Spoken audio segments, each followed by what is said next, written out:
Ginger is known for its ability to soothe digestive discomfort, alleviate nausea, and reduce bloating and gas. Ginger is a popular natural remedy for nausea, including motion sickness, morning sickness during pregnancy, and nausea caused by chemotherapy.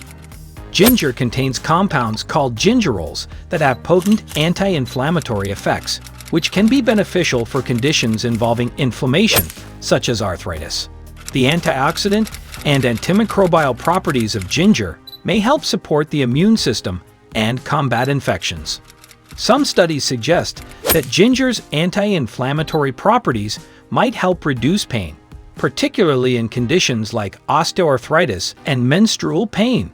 Bay leaves are often used as a digestive tonic, helping to alleviate indigestion, bloating, and gas.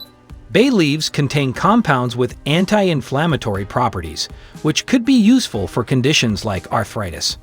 Some studies suggest that bay leaves might help regulate blood sugar levels by improving insulin sensitivity. Ingredients: bay leaves, ginger,